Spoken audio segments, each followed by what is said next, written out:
जय गुरुदेव। जो भी व्यक्ति इस वीडियो पर सबसे पहले कमेंट कर सकते हैं उनका नाम अगले वीडियो में दिखाई दिया जाएगा। कमेंट में अपना नाम लिखें। सकारात्मक सोच।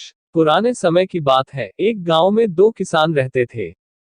दोनों ही बहुत गरीब थे, दोनों के पास थोड़ी थोड़ी जमीन थी, दोनों उसमें ही मेहनत करके अपना और अपने परिवार का गुजारा चलाते थे।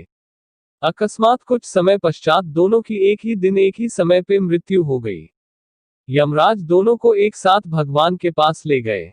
उन दोनों को भगवान के पास लाया गया।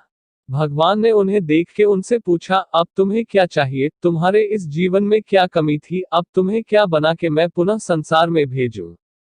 भगवान की बात सुनकर उनमें से एक किसान बड़े गुस्से से बोला, हे भगवान, आपने इस जन्म में मुझे बहुत घटिया जिंदगी दी थी।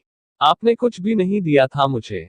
पूरी जिंदगी मैंने बैल की तरह खेतों में काम किया है, जो कुछ भी कमाया वह बस पेट भरने में लगा दिया। ना ही मैं कभी अच्छे कपड़े पहन पाया और ना ही कभी अपने परिवार को अच्छा खाना खिला पाया। जो भी पैसे कमाता था कोई आकर के मुझसे लेकर चला जाता था और मेरे हाथ में कुछ भी नहीं आया। देखो कैसी जानवरों जैसी जिंदगी जी है मैंने। उसकी बात सुनकर भगवान कुछ समय मौन रहे और पुनः उस किसान से पूछा, तो अब क्या चाहते हो तुम? इस जन्म में मैं तुम्हें क्या बनाऊं? भगवान का प्रश्न सुनकर वह किसान पुनः बोला, भगवान आप कुछ ऐसा कर दीजिए कि मुझे कभी किसी को कुछ भी देना ना पड़े। मुझे तो केवल चारों तरफ से पैसा ही पैसा मिले। अपनी बात कहकर वह किसान चुप हो गया।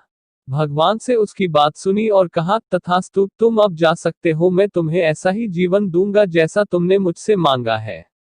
उसके जाने पर भगवान ने पुनः दूसरे किसान से पूछा, तुम बताओ तुम्हें क्या बनना है? तुम्हारे जीवन में क्या कमी थी? तुम क्या चाहते हो? उस किसान ने भगवान के सामने हाथ जोड़ते हुए कहा, हे भगवान, आपने मुझे सब कुछ दिया, मैं आपसे क्या मांगू? आपने मुझे एक अच्छा परिवार दिया, मुझे कुछ जमीन दी जिस पे मेहनत से काम करके मैंने अपना परिवार को एक अच्छा जीवन दिया। खाने के लिए आपने मुझे और मेरे परिवार को भरपेट खाना दिया। मैं और मेरा परिवार कभी भूखे पेट नहीं सोया। बस एक ही कमी थी मेरे जीवन में, जिसका मुझे अपनी पूरी जिंदगी अफसोस रहा और आज भी है।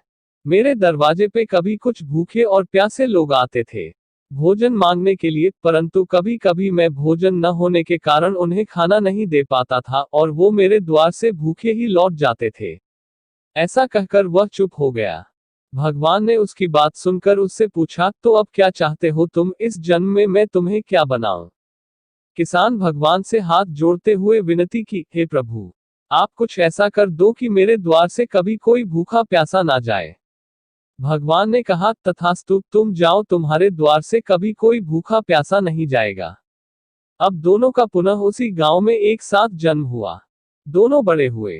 पहला व्यक्ति जिसने भगवान से कहा था कि उसे चारों तरफ से केवल धन मिले और मुझे कभी किसी को कुछ देना ना पड़े, वह व्यक्ति उस गांव का सबसे बड़ा भिखारी बना। अब उसे किसी को कुछ देना नहीं पड़ता था और जो कोई भी आता उसकी झोली में पैसे डाल के ही जाता था। और दूसरा व्यक्ति जिसने भगवान से कहा था कि उसे कुछ नहीं चाहिए, केवल इतना हो जाए कि उसके द्वार से कभी कोई भूखा प्यासा ना जाए, वह उस गांव का सबसे अमीर आदमी बना। उसके यहाँ से कोई खाली हाथ नहीं जाता था। दोस्तों, ईश्वर ने जो दिया है उसी में संतुष्ट होना बहुत जरूरी है। अक्सर देखा जाता है कि सभी लोगों को हमेशा दूसरे की चीजें ज्यादा पसंद आती हैं और इसके चक्कर में वो अपना जीवन भी अच्छे से नहीं जी पाते। मित्रों, हर बात के दो पहलू होते हैं, सकारात्मक और नकारात्मक। अब ये आपकी सोच पर निर्भर करता है कि आप चीजों को नकारात्मक रूप से देखते हैं या सकारात्मक रूप से। अच्छा जीवन जीना है तो अपनी सोच को अच्छा बनाइए, चीजों में कमियां मत निकालिए, बल्कि जो भगवान ने दिया है उसका आनंद लीजिए और हमेशा दूसरों के प्रति सेवा भाव रखिए। सबसे पहले कमेंट ओम भगवती ने की है, इस बार आपकी बारी।